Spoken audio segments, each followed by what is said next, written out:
Hello, my name is Jessica Chapman, and I'm a fellow with the Animal Legal Defense Fund's Criminal Justice Program. Welcome to the second panel discussion on the first day of the Animal Law Symposium, Criminal Justice. And now for our panel. Our two speakers today are Jill Hollander and David Rosengard. Jill Hollander is a career prosecutor who joined the Fulton County District Attorney's Office in 2002. She is a graduate of Emory University School of Law and of Tufts University, from which she graduated cum laude. She is admitted to practice in the state of Georgia, the Georgia Court of Appeals and Supreme Court, and the Northern District of Georgia. Jill specializes in digital evidence-based prosecution, animal cruelty, abuse of disabled adults, and family violence, skills that have led to the success of thousands of complex and high-profile cases. Jill has served as chief of the Crimes Against Animals Division since 2010. In 2021, she was named as the Deputy District Attorney over the newly formed Elder Abuse and Animal Cruelty Unit of the Fulton County District Attorney's Office. David Rosengard is a managing attorney in ALDF's criminal justice program, where he works with stakeholders across the criminal justice system to pursue justice on behalf of animal cruelty victims. David additionally helms ALDF's groundbreaking work helping animals who have been harmed by criminal cruelty achieve the legal status of crime victims, including efforts to expand courtroom animal advocate programs, which allow pro bono attorneys and law students to act as counsel for those animal crime victims in court. David has co-edited multiple books and has written several articles on animal law topics. Additionally, he teaches animal law at Lewis and Clark Law School, where he received his JD and animal law LLM, both with honors. Jill, David, would you like to start?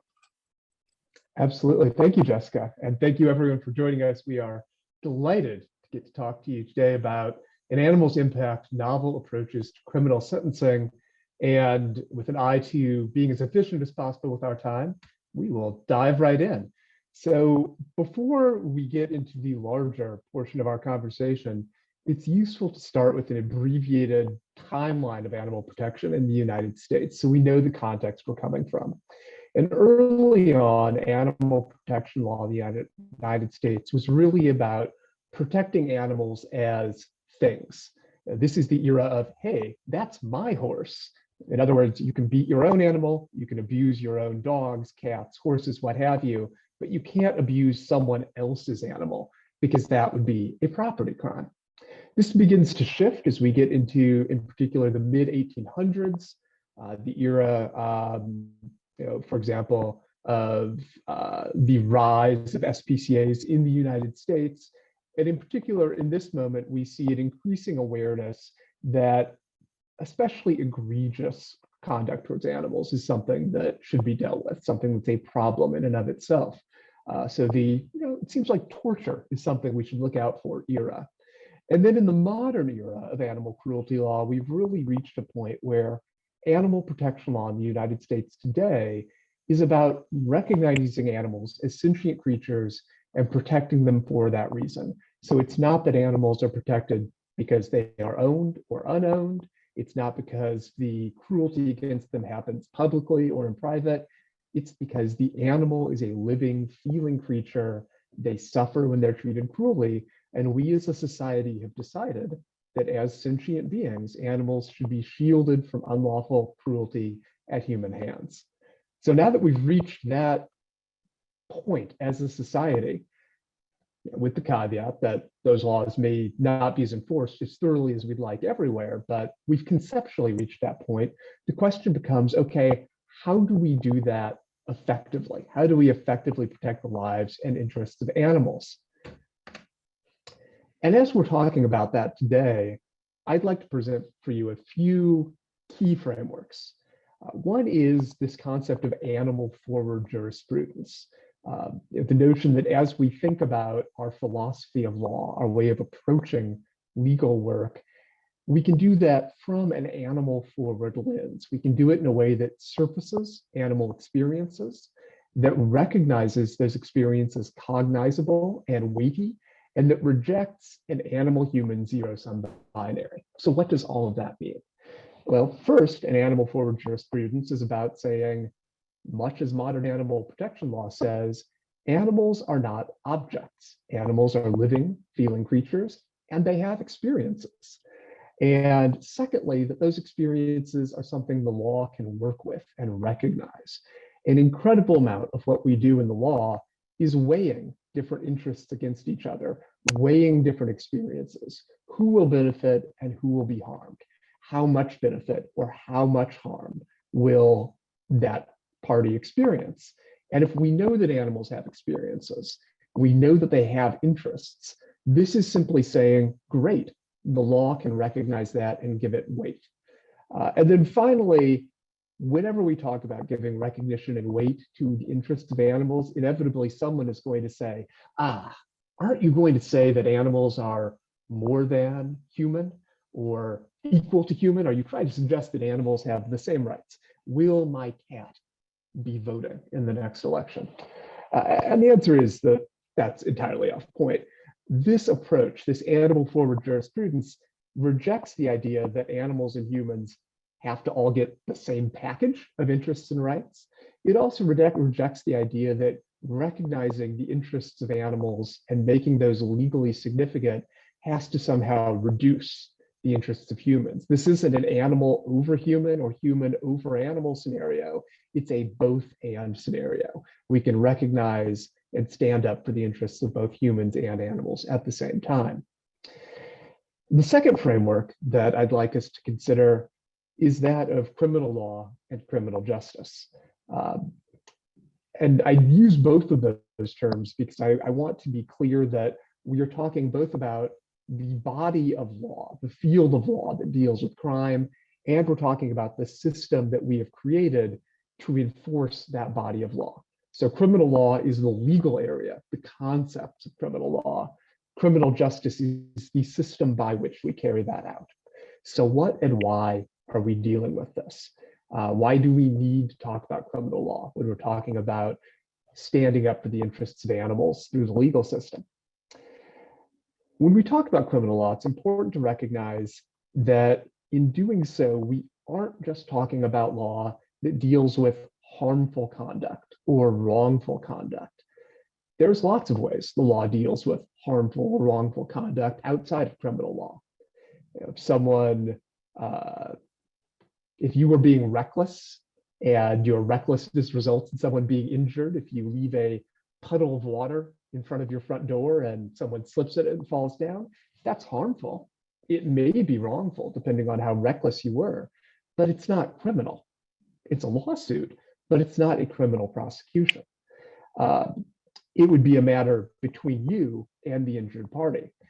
And so criminal law is saying something else is going on here. This is not just something that's harmful, because again, there's lots of harmful stuff that isn't criminal. It's not just something that's wrongful. There's lots of wrongful stuff that isn't legally prohibited at all. Being in a scenario where you are engaged in infidelity is wrongful, but that's not typically unlawful. It's not criminal, certainly. And even when we're talking about wrongful and harmful conduct that falls within the law, for example, that slip and fall scenario, that's typically the business of the injured person and the person responsible for the injury. To elevate something to criminal law, we're talking about something that isn't just harmful in and of itself. It's not just or wrongful, and it's not just the business of the injured party and the party responsible. It's something that is so significant that it becomes the business of society as a whole. It's something that we as a community have decided is important enough to elevate from being a matter of the responsible party and the injured party to becoming also everyone's business, everyone's responsibility. And that makes it distinct from other accountability systems. For example, something that is just a matter between the injured and the injurer, well, you've got tort law for that. Something that is just something that's non-criminally wrongful could be handled through a system of civil fines. Or to take the example of infidelity I gave earlier, through the family law divorce system. When we're talking about criminal law, we're talking specifically about the community having decided that this kind of harm, this kind of wrongfulness is so important that it becomes all of our business, and that accountability needs to be something that includes the community speaking. And that's the kind of work that Jill, as a prosecutor, does. And so I think this is important for animals, because if we aren't using criminal law for animals, what we're effectively saying is that harms to animals aren't important enough to become society's business, that harm to animals is something that's just up to individual parties sorting it out between themselves. And I think that's really problematic when it comes to animals. Not only practically do animals have a hard time speaking up for themselves in court, but even acknowledging that there are lots of heroic attorneys that represent them in civil scenarios. The concept of animals only mattering in that individualized fashion, I think, undercuts the significance that we in modern society feel they have. Again, we've reached a point where we've decided that it is wrongful to injure animals because of the harm to the animal. And that really does elevate it to this criminal level, and not just to a criminal level, but a mala in se criminal level. This is the phrase we use. It's Latin because that makes us sound more important as attorneys. It's the Latin phrase we use to say that something is criminal, not just because it's against the rules, that would be mala prohibitum, but because it harms somebody. It causes injury in and of itself. And that's an important part of recognizing that animal experiences matter. So let's talk about what kind of outcomes and goals we have in the criminal justice system. And classically, when we talk about what we're trying to get done in the criminal justice system, we break that down into the 6 different goals you see on the top of your screen here. And I'll run through these quickly. One is denunciation. And this is the goal of society issuing a statement or a signal that says, not only is this kind of criminal conduct unacceptable, but more than that, the victim matters. At a certain level, criminality is about saying the offender tries to reduce the victim to a means rather than an end. This is true, for example, in theft cases, where the offender is saying, my end, my goal of getting money is more important than you as a victim. You as a victim are simply the means for me to get money through fraud or through taking or some other measure. And denunciation is the portion of the criminal response process where society says, no, no, no, you cannot reduce that victim to a means. We always recognize victims as someone who matters in and of themselves. Speaking of victims, that brings us to the next major criminal justice goal, which is restoration. That is, returning the victim to wholeness as completely as possible. That could be through restitution. It could be through physical medical care. In the case of animals, it can be through behavioral work, anything that tries to address the injuries and harms the victim has suffered and ameliorate those as fully as we can. Rehabilitation, in contrast, is about looking at the offender, figuring out what factors encouraged or caused the criminality and addressing those. So is this a crime that someone committed connected, for example, to a substance abuse issue? Can we address that substance abuse issue and make the crime less likely to reoccur? Deterrence is about encouraging both the individual offender and everyone in general from not doing the crime in the future. A great way to get deterrence, and one of the ways that's been shown to have a really strong impact, is just having a sure sense that the crime will be recognized, intervened with swiftly, and there will be accountability.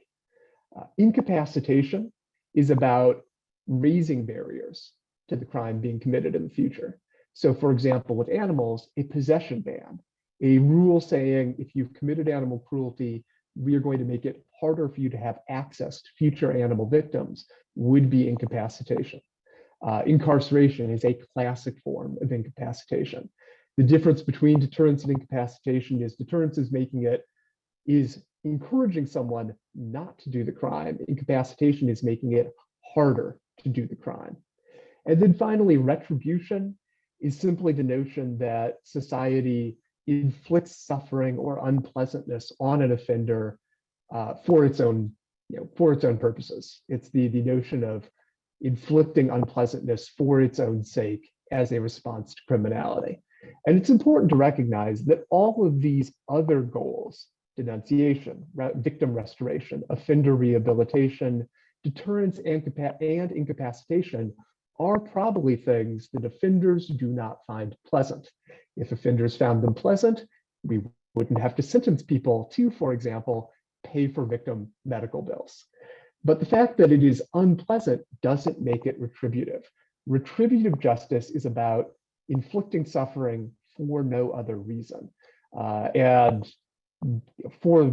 as a result of that, that's a type of outcome that we at the Animal Legal Defense Fund pretty solidly reject, both because the Eighth Amendment makes it very hard to pursue that in animal cases. You can't inflict eye for an eye justice on people as a constitutional matter, but also retribution is fundamentally not about animal victims. I have yet to find an animal victim that is able to comprehend or care that an offender had suffering inflicted on them just for the purpose of inflicting suffering. Animal victims care about being safe. They care about having their needs met. They care about food, shelter, having their injuries cared for, getting behavioral work, and not being subject to cruelty in the future. And getting there may involve things that offenders don't like. Having recently been in criminal court earlier this week as a victim in a case, I can say confidently, I don't think anyone in that courtroom wanted to be there as their first choice. But just because we weren't having fun didn't mean it was retributive. And I think that's an important concept for us to bring into mind. So having said that, having given you the philosophical framework for what we're aiming for in criminal justice, some mixture of these goals, what do we actually see happening in animal cruelty cases? Well, if you look at the statutory formulas for animal cruelty, most often offenders are looking at some combination of fines, probation, or low-level carceral terms. And some states additionally have possession bans written into their statutes for some cruelty crimes. For example, Washington state has a law that says any person convicted of animal cruelty shall be prohibited from owning, caring for, possessing, or residing with any animal for a period of time. And how long that is depends on how bad the cruelty was. If you want more details on that, tune in tomorrow for the Justice and Jurisprudence session, where one of the prosecutors on State versus Dahl, which is a case that resolved how long those bans can go, will be giving us some background on that case. So that's what the on-paper sentence range looks like. In practice, as those of you who do criminal law work knows, when you apply sentencing formulas and regulations to that statutory range, you get a slightly different outcome. So in practice, what we see is that statutory range shifting towards fines and probation. So as we're talking today about what kind of outcomes, what kind of sentences are normative in criminal justice cases, I would encourage you to just think about that as being usually some combination of a fine and probation. And remember, fines go towards the government. That's different than restitution, which goes towards victims or towards veterinarians, animal shelters, rescues that are paying for costs of care. So what's the challenge here? Well, the challenge is, again, we recognize that animals matter as individuals and as individual victims. We want sentences that are effective. And this default method of just going down a sentencing grid and seeing how much of a fine you should assign and how long probation should be isn't a one-size-fits-all response. And that's particularly true if we're looking at outcomes that reduce future risk. And here specifically, we're thinking about incapacitation, deterrence, and rehabilitating offenders. And it's true in terms of what interests the animal victim has. And that's particularly relevant to restoring the animal victim to wholeness and denouncing the crime. This is made more difficult by the low granularity of animal crimes. If we're looking at some other criminal laws, for example, if you kill a human, that could be anything from aggravated murder with a hate crime or terrorism enhancement, all the way down to some sort of manslaughter. And depending on which you're charged with, that killing will have a different sentencing structure. If you kill an animal, that's either animal abuse or animal neglect in most jurisdictions. Maybe you'll have a neglect 1 or neglect 2, abuse 1, abuse 2 charge, but you don't have as much granularity. And so it's important for us to be able to build into sentencing the ability to appreciate the nuances of these cases and really target the sentences to fit the crimes themselves. This is also made more difficult by this sort of mythology that animal crimes require exotic solutions. Sometimes they do, but often animal crimes are coming from the same sort of risk factors as other crimes. People seeking to reduce victims to a means to further their own wealth, fulfill their own passions in terms of anger, sexual outlets, and so forth. These are not necessarily exotic scenarios that the criminal justice system doesn't know how to respond to. And there's also simply a knowledge gap in terms of responding to animal crime. Unfortunately, not every jurisdiction has a Joe Hollander on staff who has extensive expertise and experience dealing with animal cases. So how do we meet that challenge? A program that I and my colleagues here at the Animal Legal Defense Fund are working on in partnership with Denver University's Institute for Human-Animal Connection is the Risk Remediation Resilience Program. And I'm going to describe what this does broadly. We can talk more about the program specifically, but I think it's important to give you the concepts. And that is that we apply an animal forward lens. Again, that notion of asking, what is the animal victim's experience and how do we focus on meeting that experience? And doing that inclines us towards looking at preventing future criminality and restoring the animal victim to wholeness.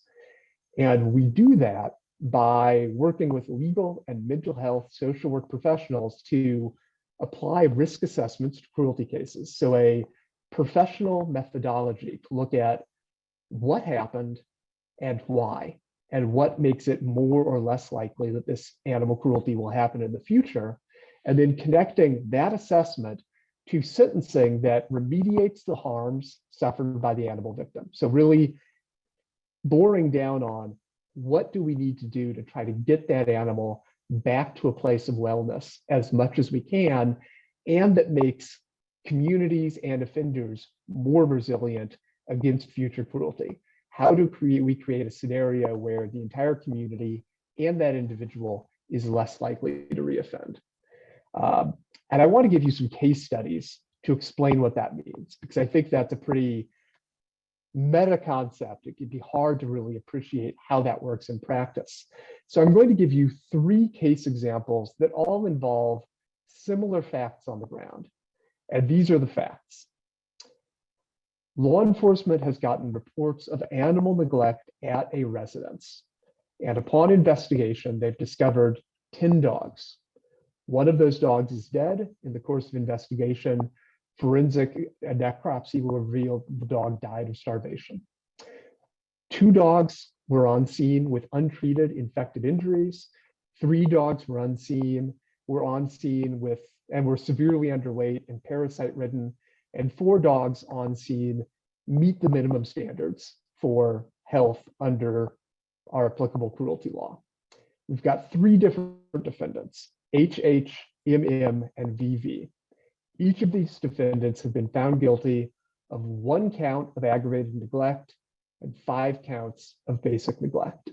I'll just give you a moment to let those case facts sink in. Again, 10 dogs, 1 dead, 5 neglected, 4 meeting the minimum standards of care, 1 guilty count on animal neglect aggravated, 5 guilty counts basic neglect. So following our risk resilience remediation methodology, after the guilty verdict in each of these cases, each offender goes through an assessment where a trained professional walks through interviews with the offender, walks through case facts, walks through investigation reports, and prepares a assessment for the prosecution, the defense, and the court. So let's take a look at HH's case. In this case, the pre-sentence assessment from that professional says HH has difficulty making effective care plans, both for themselves and for animals. HH is deeply distressed about being separated from their dogs. HH's family has attempted to intervene in this animal care failure many times over the last decade. And HH's conduct is characteristic of having obsessive compulsive disorders and suggests a possible history of mental illness. Finally, HH is receptive to mental health treatment and limits on how many animals they will possess. Having gotten that pre-sentence assessment report, the DA and the defense both come to an agreement that 5 years of probation here makes sense. The conditions of that probation will include mandatory mental health treatment and a rule that HH possess no more than one animal at the point that the treating provider says that would be appropriate.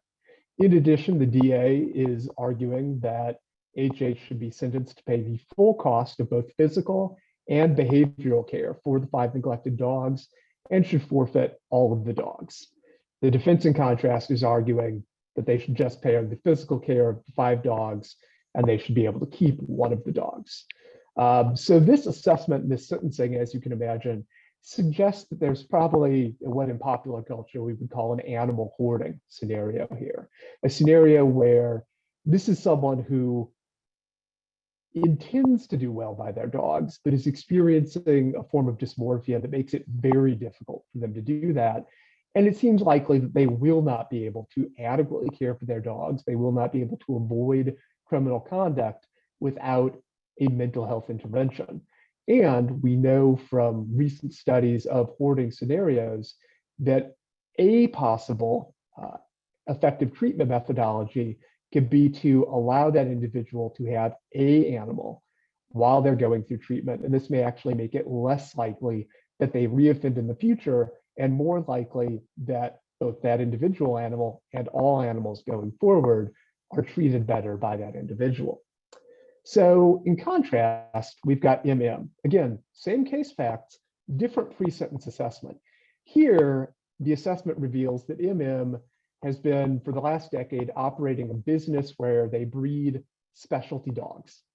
And that historically, this business has complied with all applicable laws regulating dog breeding. But as any of you know that work in puppyville-related cases, laws regulating dog breeding are not necessarily about protecting the animals. MM sees these dogs as a commercial investment. These are inputs into MM's business. And MM says these neglected dogs, the one dead dog, the 4 dogs that were alive but neglected, were undesirable for breeding. They were either too old to keep breeding or they had congenital defects that made them bad breeding stock. And so MM had put them in a communal pen and was planning to euthanize them or give them away, and says that the dead dog was probably just too old to compete with the others for the food and would have died anyway. What's the big deal? And there's no history indicative of mental health or substance abuse issues here. So in other words, coming out of this pre-sentence assessment, we get the sense that this is someone who really sees these animals as objects, as widgets involved in their business, and knows what animals need. This is someone who clearly is capable of providing the care that animals need, because again, remember, we have 4 perfectly healthy dogs on scene, but this is someone who doesn't put a lot of effort into meeting those minimum legal requirements when those dogs are no longer commercially useful. And so coming out of this, this is the kind of sentencing proposal we might see. From the DA, we get full cost of physical and behavioral care for the neglected dogs. We get forfeiture of all dogs, 5-year probation, and a 10-year ban on possessing more than 2 reproductively intact dogs. In other words, a 10-year period during which MM would be effectively prevented from engaging in commercial dog breeding. The defense, as you can imagine, is not fond of that. It is going to argue for a lesser sentence without that 10-year prohibition effectively on commercial dog breeding. And then our final case, again, same facts, same injuries to the animal, is VV. And VV's pre-sentence assessment reveals this. This is an individual who generally controls the finances for their spouse and minor child, sees themselves as responsible for all major life decisions in the household and a lot of minor life decisions as well. VV says the neglected dogs belonged to the spouse and child. The healthy dogs were theirs. And VV is in the practice of withholding food and money for animal care when their spouse and child fail to comply with their dictates. So when their spouse and child don't go along with these major or minor life decisions that VV believes they are in control of, they don't get money to take care of their animals. And as a result, VV says, look, the state of those neglected dogs is not my responsibility. If my spouse, if my child had been doing what they were supposed to do, they'd have the money to take care of their dogs. And finally, this is an individual with a history of domestic violence. And so what we can gather from this pre-sentence assessment is there's a dynamic involved here that's not just about the animal neglect, it's about using that animal neglect to leverage the other individuals in the home. It's using the animal cruelty as a form of domestic violence. So it's victimizing both the animals who are victims of the charged crime here, but also the spouse and child. And so what we might see in terms of targeted outcomes is the DA asking again for ameliorative care costs for the animals, 4 years of probation, a lifetime ban on possessing more than one dog, which may be modified in the future, and 2 weeks incarceration.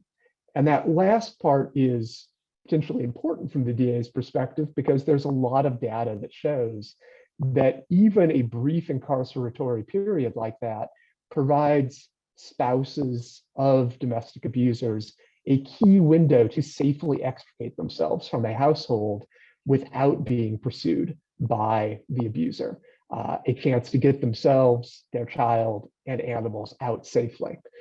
As you can imagine, the defense is not fond of that, proposes a lesser alternative.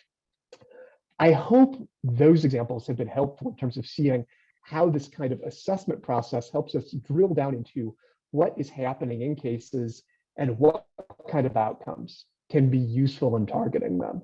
Because again, that's the challenge here. We know animals deserve protection in their own right as individuals. How do we do that effectively in a way that serves the needs of animal victims and prevents future criminality? And I am going to be the first to acknowledge this is not a one-shot silver bullet answer. We don't yet have all of the science or data to tell us why all kinds of animal cruelty happens. A lot of these assessments are not going to be able to say with 100% certainty, this is why, but it gives us more data than we do otherwise. And it's a self-iterative process. As we go through the process of doing assessments, gathering data, targeting sentences, we get to see how well that works, how well these targeted outcomes prevent future crime and meet the needs of victims. And then we repeat that process by refining the assessments and getting more nuanced, more targeted outcomes. This is also the sort of approach that adapts to the contours of animal protection law. As animal protection law expands to cover more animals or to protect animals from more types of conduct, this approach follows with it. And I think finally, it's important to realize how this approach is positioned around larger criminal justice conversations. We are having an important conversation nationally about how we do criminal justice, how the system serves those earlier 6 goals of criminal law.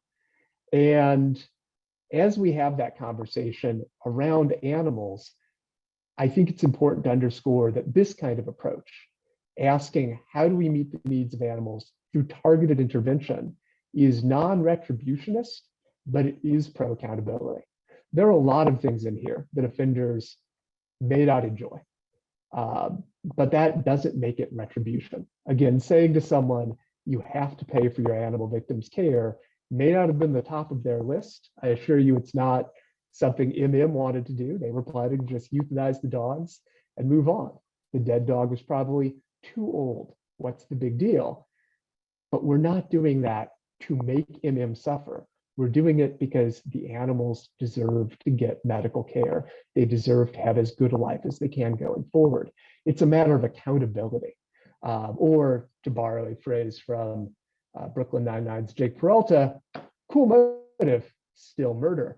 In other words, this approach acknowledges why animal cruelty happens, but it doesn't excuse the cruelty itself. It's about saying, we want to intervene in these cases and prevent them from happening in the future in a way that makes life better for animal victims, but we also want accountability. And I think, therefore, it makes a nice complement to what you heard in the earlier session this morning from my colleagues about the Collaborative Response Project. As you'll recall, their work there is focused on first intervening before something rises to the level of criminality. So addressing animal maltreatment before it becomes criminal. And then secondly, making sure that when something does become criminal, we get a good, responsible, focused response. This is about making sure that part of that response, when we come to the sentencing phase of cases, really drills down onto what animals need and how we reduce the risk of future criminality by assessing why the crime happened and building more resilient community while we remediate harms to those victims. And with that, I am excited to hear from Jill about a more positive side of animal-human sentencing interaction. It's all yours, Jill. All right, thanks. I guess there we go. I just want to put this right out here to start with before I even start talking. I know that this is a huge concern that a lot of people have as soon as you hear about the program. We are absolutely 100% not in this to put animal cruelty defendants in contact with additional animals. This is looking at other people that are within the criminal justice system, mostly for crimes against animals, crimes against humans, not crimes against animals, drug-related offenses, theft-related offenses, things that have repeatedly brought them into the system. This is absolutely not a circumstance where we're going to have an animal cruelty defendant in this program. So with that, next slide. So again, my name is Jill Hollander. I am the Deputy District Attorney over the Crimes Against Animals and Elder Abuse Division within the Fulton County District Attorney's Office. We handle Atlanta proper. So I'm in Atlanta, Georgia. It is afternoon here, so good afternoon or good morning to everyone, depending on where you are.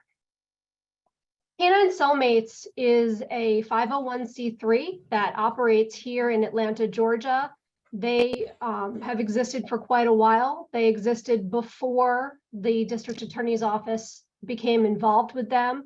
So this is absolutely not a program that I can take credit for in any way. And I want to put that out there as well, that this program existed before us.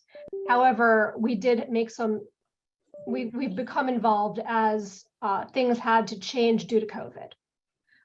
In 2020, obviously, things got shut down and they were no longer able to function within the Fulton County Jail, which is where they had operated as a program with the Fulton County Sheriff's Department. And they began to look for other ways that they could become relevant. They were given a location, which was a former shelter. This particular location had access to the outside for all of the individual runs. It had a great learning space, and it was the perfect location to start to look to develop a program that would be dispositive of criminal charges, rather than just trying to do some rehabilitation within the confines of the Fulton County Jail. So we started to examine ways that we could look to modify the behavior of the humans that were involved in criminal activities, and also continue the good work of getting animals out of our overcrowded shelters and getting them in a position that they would be fully vetted, trained, and able to start a great new life with some new homes. So with that, let's go to the next slide and the video. There's a limited amount of time that most dogs can continue to thrive in a shelter environment. Almost every dog will hit a point in which they can't handle it anymore. So either they shut down and they go shove their head into the corner, which is heartbreaking to see, wishing they could crawl inside that wall. I can't do this anymore. Or they become less tolerant of the other dogs. And if they can't get them out of the shelter after that, what are the options? They're going to be euthanized. They have to euthanize for space because they just have to.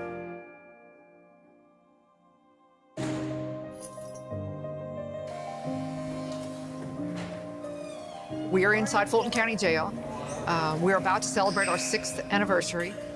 The way our program works is we pull dogs from Fulton County Animal Services, which is an open intake shelter.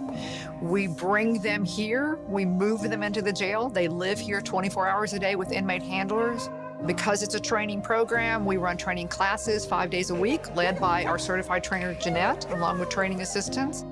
We work throughout the cycle to optimally get all the dogs adopted by the time they're ready to graduate. We're taking this puppy at this point in his life where socialization like he's getting in here is going to be hugely beneficial to him.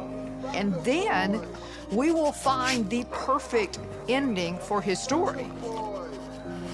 Adopters get to come to the graduation here at the jail. They get to meet the men who train their dogs, and they get to take their dogs home. And that is a very, very profound experience. Everybody cries. I'm not trying to make everybody cry, but almost everybody cries because it's a huge event. For a lot of these guys, this is the first thing they've ever completed and never been recognized for and ever gotten a certificate for. It's a pretty big deal. The change that you see from week 1 to week 10 in these guys is amazing. If I start getting too deep, I'm gonna cry, and I'm a slobbery crier. But it's gut-wrenching. Incarcerated people are rejected by society. Dogs in shelters have been rejected by society. They're there because of human failings. When these dogs start to trust these men, it starts to change how they feel. It starts to put a crack in those walls. It starts to help them believe that there is something worthwhile about who they are. If this dog loves me, there must be something good about me. Dogs are inherently therapy animals. We don't have to teach them to be therapy animals at the basic core of that, because I think that's why they're here. I think dogs are a gift.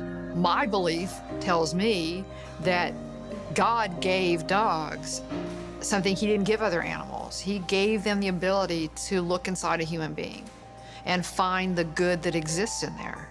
And then he gave them the ability to help that person see that in themselves.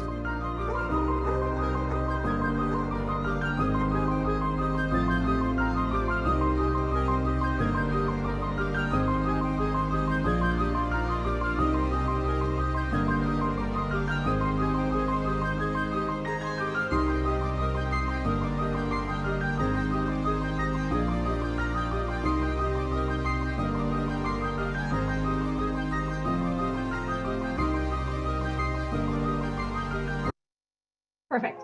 Oh, there we go. So the circumstance that we found ourselves in 2020 was we had this very successful program that was operating within our jail that couldn't operate within our jail due to the public health emergency that was going on worldwide. We had the same circumstance of animals in our shelter that needed training, needed veterinary care, needed love, and needed homes. We had this great facility. We had a judicial emergency where we had individuals who were charged with crimes, some very serious crimes, but were salvageable. And we needed to find a solution. So the solution that was worked out was I was contacted by Susan Jacobs Meadows, who's the woman that you just saw in that video, as well as a defense attorney who is absolutely incredible. And they asked me if I would be interested in trying to develop a program that would allow this organization to continue to function on the outside. But in order to do that, they would need the district attorney's office to consent to bond. In other words, to allow individuals who are charged with these rather serious crimes to be released from custody for the purpose of taking part of this program outside of the jail. So we had to make some determinations, and we had to look at it. What are the things that we need to make sure that the individuals charged are going to be safe for the community, that they're going to be safe for the dogs, and who is the appropriate audience? What do we need to teach them? What skills do we need to teach them so that we can reduce recidivism and allow them to move forward with their lives? And we began to look at two populations.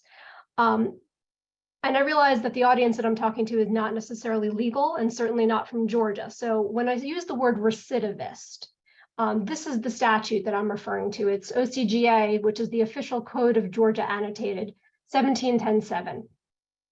We look primarily at A, recidivists, which is subsection A, which is what you're seeing on your screen, and subsection C. Subsection A, recidivists, are individuals who have been charged with have been convicted of one prior felony conviction. And they are looking at a lengthy sentence, but that may be probated or paroled. Go to the next slide. Individuals who are C, recidivists, are people who have been convicted of 3 prior felony convictions. And they are looking at a sentence which would not be parolable or probatable. They are going to serve what we would call to the door. So if the judge says you are serving 20 years, you are serving 20 years to the door. These are people who are looking at a lot of time in custody if we don't intervene and find a way that we can redirect their path. Go to the next slide. So then the question starts to beg is, why should the district attorney's office become involved in this? Where is it that we make the decision to take a risk on individuals who are looking at very serious prison sentences? And that comes back to, what is the true duty of a prosecutor? The true duty of a prosecutor is to see that justice is done. It's not our goal to see convictions. It's not our goal to just lock people up and look away. It's our goal to ensure that all of society, human, animal, victim, is able to move forward in peace, in safety, in tranquility, and in success.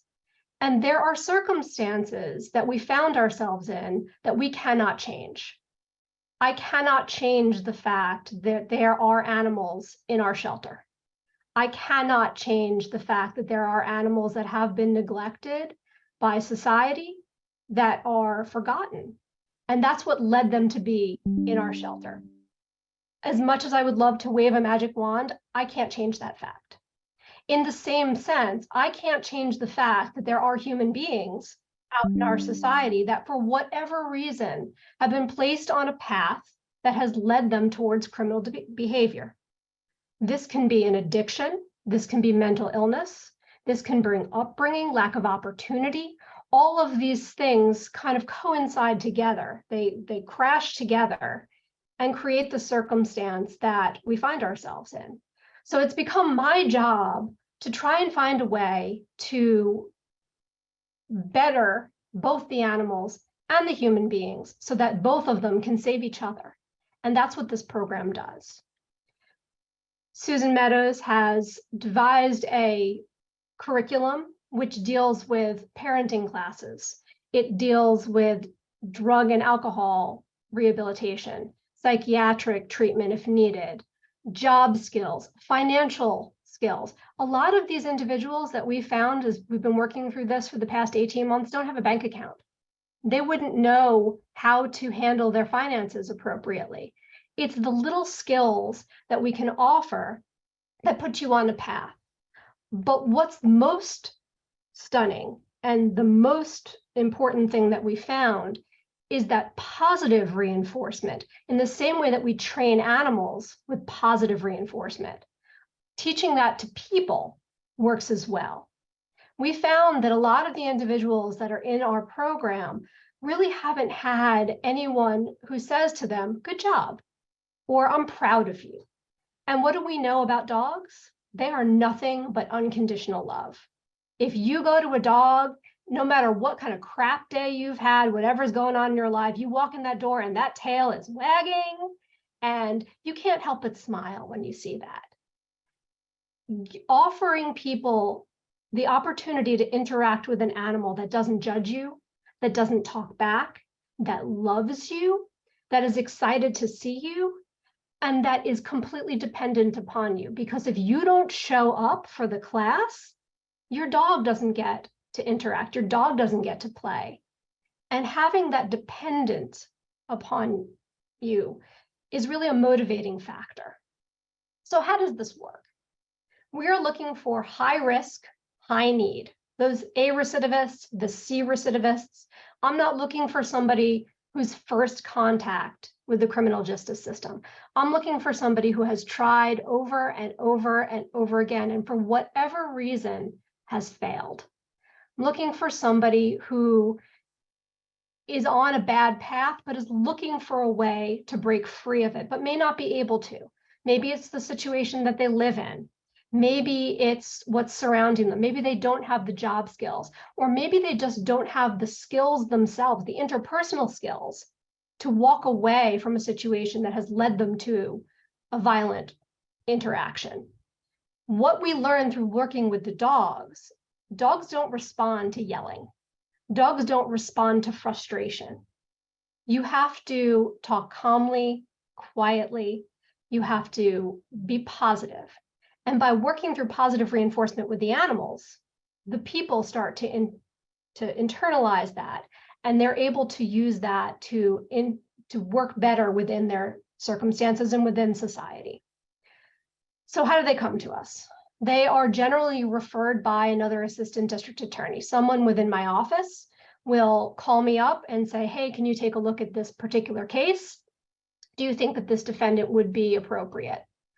It's also incredibly popular within the jail. Word has spread, and they will reach out either to myself through their defense attorney or to Ms. Meadows directly, and we will vet the case. This program has two gatekeepers. I am one of them, and obviously we are certainly looking in order to make sure that we can find the correct person, but my job is also to ensure that these people are going to be safe for the animals. So they have to pass my test. They also have to pass Susan's test. She directly interviews them. I am legally prohibited from actually having interaction with the defendant, so I have to do it through other ways. Those ways are jail calls. What are those? Jail calls are recordings of communications that takes place within, we'll go back to the other slide for 1 sec. No, there you go, stay there. I'll get to the next slide in a second. These are recordings of communications that are within the jail. Some of them I'll go back as far as the initial arrest. Some of these individuals have been incarcerated for quite some time because of their charges. They are very serious charges. I'll listen to most of their calls. I want to make sure that these are people who really do want to change their lives, that are actually looking for some help. I want to make sure that they're not just looking for a way to get out of jail. If they think that this is a joke or that this is not going to be incredibly intensive, I don't want them in this program. I'm looking for people who are really, really ready to change. They have to have stable housing. This can't be somebody who's couch surfing, staying with grandma, staying with their child's mother, whatever. They have to be absolutely stable. And they must remain in compliance with the terms of whatever their bond is. We will then issue an order to have them released from custody. And if they are released from custody, we will put their case on hold. What that means is it is paused. The statute of limitations is paused. The speedy trial demands are paused. Everything is just on hold. Individuals who are entered into the program for a diversion, if they complete all of the terms of their order, we dismiss their case. It's gone. It never happened. We can have that expunged from their record. Some people come in on probation violations. If they had violated their probation and we release them to the program, at the completion of the program, which is a year, then that violation goes away. When we have that stick of the recidivist statute in conjunction with the offering of the dismissal and the skills, we found that this is something that is very, very valuable and that most of our people have complied. We've only had one rearrest so far. There have been some individuals that have failed to comply. If they do fail to comply, they either get a very, very severe talking to from the court, or we can have them sent back into custody because they were only released from custody for the purpose of this program. Okay, now we'll go to the next slide. So what does this sound like? What is it that I'm looking for? This particular call is not this individual that's pictured, and all of these pictures are used with permission. But this is an example of what I'm looking for. I mean, I'm mad, you know? I mean, you know, of course I wish everything could be better than what it is, but I ain't mad though. Can't be mad at nobody but myself. Ain't nobody mistake but mine. So instead of hearing something along the lines of, you know, yeah, I'm just going to do this program, I'm going to get out, or it's somebody else's fault, in this particular call, I hear an individual who's taking responsibility for their actions. He's saying, this is nobody else's mistake but mine. I wish that things were better, but this is where we are. That's exactly the mindset that we're looking for someone who's going to be successful. Okay, next slide. All right, so what does this look like? The program is in 4 phases. Each phase is worth about 2 or 3 months, and the entire program is set out to be a year. However, if an individual is not doing well in a particular cycle or a particular phase, they can repeat it. So they are in the program until Susan releases them from the program. One of the incredible things about this program is that it's for life. Both the dogs and the people, if they need help, she is there. She's got food, she has appropriate clothing. A lot of these men are released from custody. They don't have any appropriate work clothes. They don't have good shoes. She has all of that. So once you're in, you're in, and she will stand by you. I'm usually the one there with the stick, but she's the one who's there to make sure that everybody succeeds. The first beginning is the most intensive. The men are there every day, Monday through Thursday. They work with the dogs. How are the dogs selected? The dogs are selected by the program in conjunction with a behaviorist. They will go to the shelter. They will pull dogs out of the Fulton County Animal Shelter, which, as you heard, is an open intake shelter. We are in Atlanta, Georgia, so the vast majority of our dogs are going to be pitties. They are temperament tested. They are worked with, and if they are found to be ones that they think that they can work with, they are brought back to the Canine Cellmates facility. I did see a question earlier about what that is like for the dogs. Yes, they have lots of outside time. They have lots of playtime. It's a quiet environment. They have bedding, they have toys, they have good food, they have vet care. And all of this is paid for by the 501c3 that is Canine Cellmates. So none of this is state funding. All of this is private funding. The men are taught skills, job skills, parenting classes, whatever it is going to be appropriate to them. Lots of outside guest speakers will come in from the community to make sure that they can offer resources and become involved with these individuals. Again, positive reinforcement. There's no yelling, there's no emotion. If somebody's just having a bad day, they're told to go somewhere else. The animals are absolutely protected. As you step down from the first cycle, there are less intensive classes. They come in on Friday. They continue to work with the dogs. And after the first cycle, the dogs are available for adoption. And thanks to a very generous donation from Kate Mara and the Animal Legal Defense Fund, all of the dogs that are in the Canine Cellmates program, I believe there are 6 of them that are available for adoption right now. Their adoption fees are 100% covered. So we're very hopeful that we can get all those animals into some much better lives. They're going to start their new lives. Phase 3, again, less intensive. Classes are every Friday. They have to be employed and they continue to work with the dogs. Some of this may be walking the ones that are still within the program when the other men are not there, picking up poop, grooming, whatever it is that they need. And then finally, the last step down, classes are only once a month or as needed. If somebody needs to repeat something, then that is good as well. All right, next slide. Impact. The question then becomes, who is really saving who?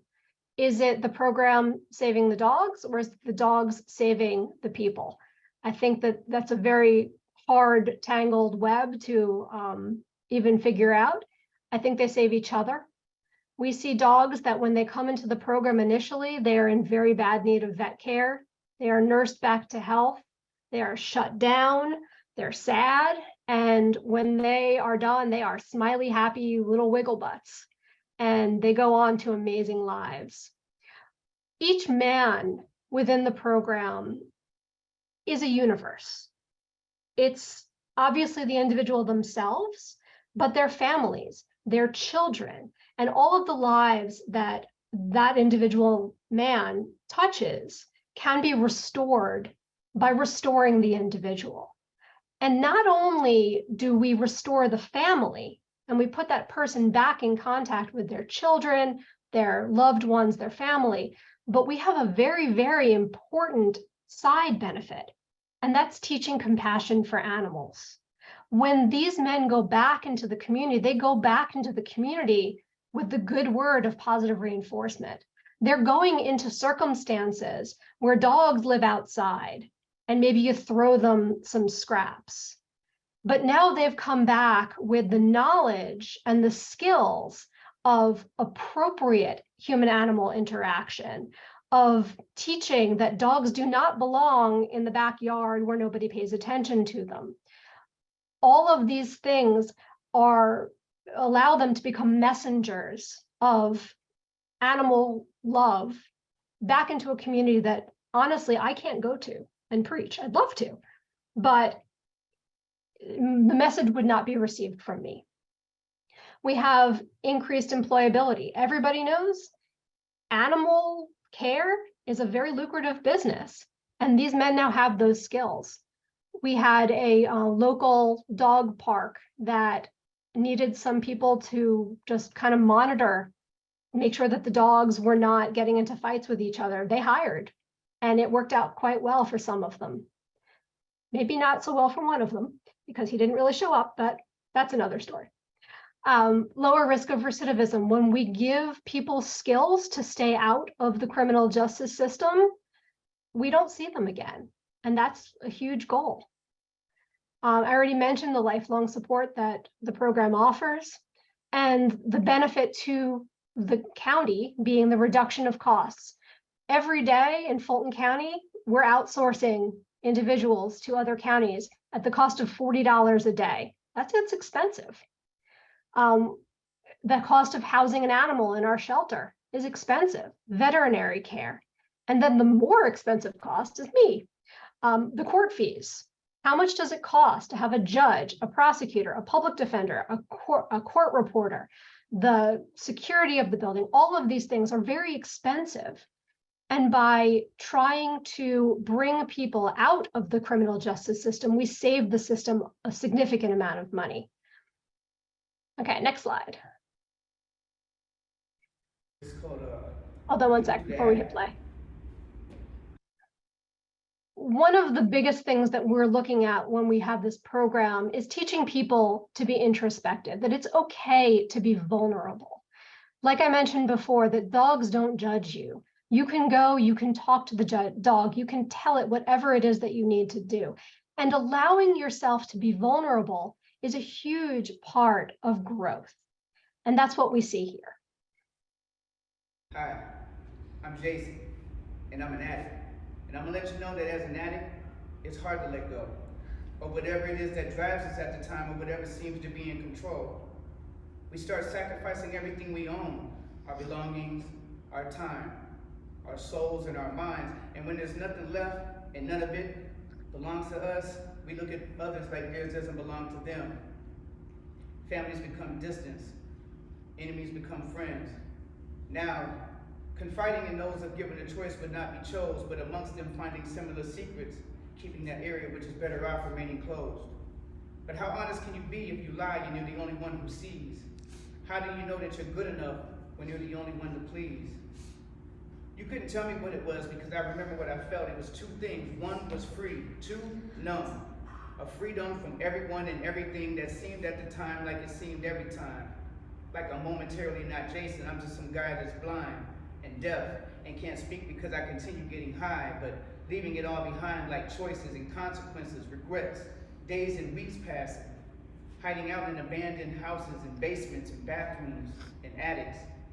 Damn, that just caught me off guard. I didn't realize I was one of those places that people rarely visit or put things that have no value and doesn't go notice if it's missing. I'm dwelling on telling this because honesty is not just a policy, it's something that's always been stopping me from using words like probably and possibly, when before my past beliefs crept in and stole hope that don't belong to me, or even in my possession, like I got no right to live a life, but this is treatment for that lesson. See, my self-pity became a pit, filled with guilt and shame, and whatever else seemed to remain. I managed to remember my mother's face when I told her that I wanted to die, or when my kids wanted me to stay home to be there when they wake, when they open up their eyes. I can close mine now and see a vision of a future worth being saved, because a lot of my fears are mostly things that I made. I just wanted to show a side of myself that was hard for me to see, because expecting what you least expect is all that needs to be. Change. So we do see some significant vulnerability within the people, which allows the growth that we need in order to move them forward. And similarly, growth within the animals.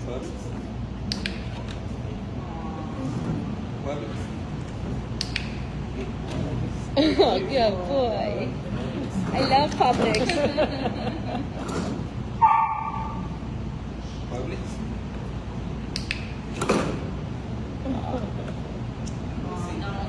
It fell down the hole. That was great. Yay. Go, Jake. Jake goes to Publix. And Jake is living his best life right now. He's been adopted and he's doing great. So positive reinforcement, allowing the men and the dogs to interact with each other in a safe and positive environment results in growth for both of them. There have been no instances of harm to any of the animals in the duration of this program. So it's really about picking the right people and the right animals. Okay, next slide. So what are our challenges? Because I cannot pretend that this is all roses. It is not. Finding stable housing for these men is hard. Whether it's because of the community, that they just did not have a safe place within that community to go to get away from the drugs or whatever their bad behaviors were. That's been a challenge. Transportation as well. Atlanta does not have the best public transportation. The bus routes do go a lot of places, but it can take you a very long time and it's hard. So that's been an issue. Suitable location, that's our biggest challenge at the moment. The awesome facility that they were in through COVID and until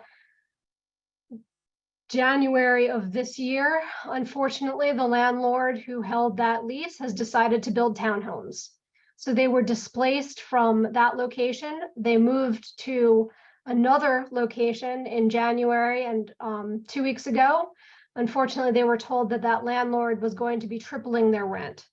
So we are in a circumstance now that we're looking for another permanent home. Without this permanent location, it's very hard to continue to move forward.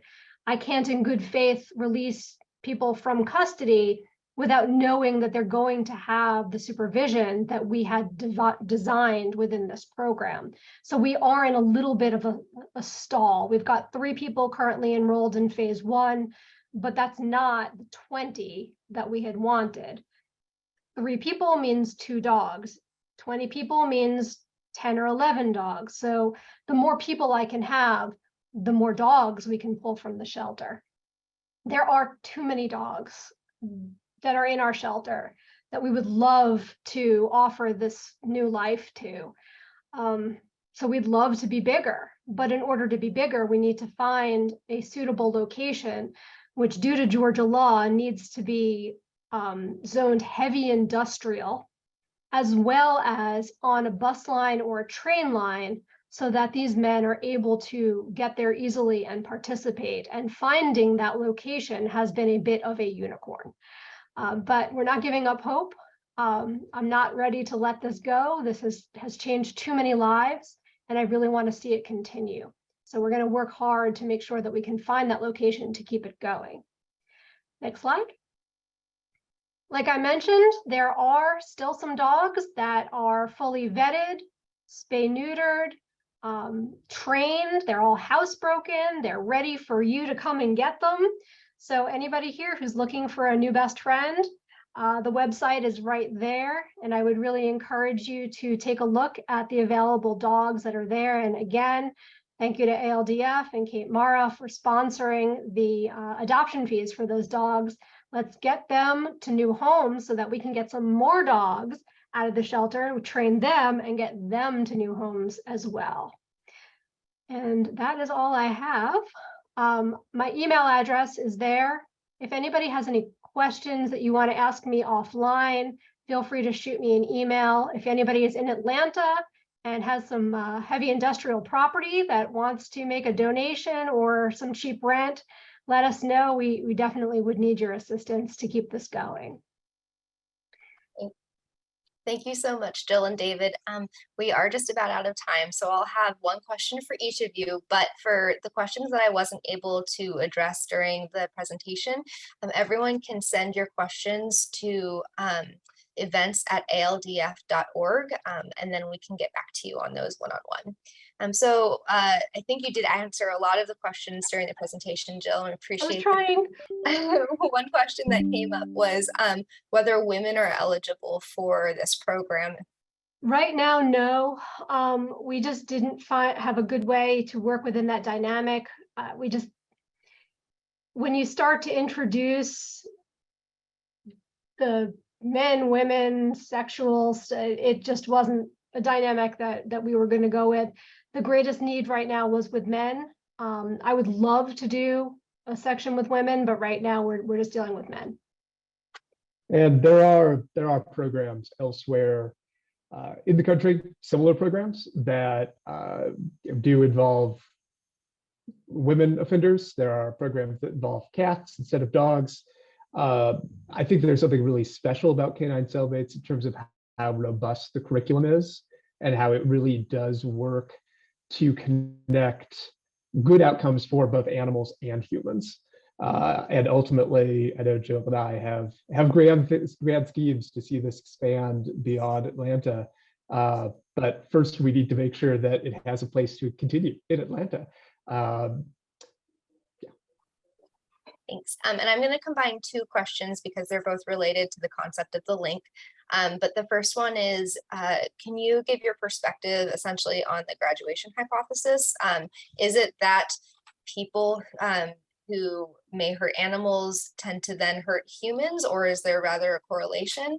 And then the other question involved is that when people are convicted of animal cruelty, why is it okay, or are there some situations where it is okay or not to have humans that are convicted of animal cruelty living in houses with other companion animals.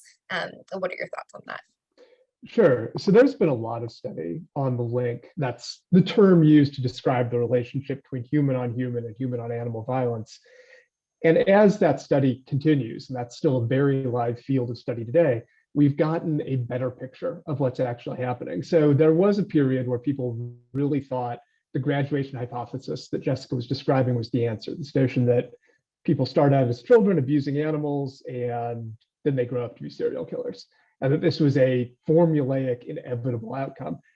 And it turns out the data doesn't really back that up.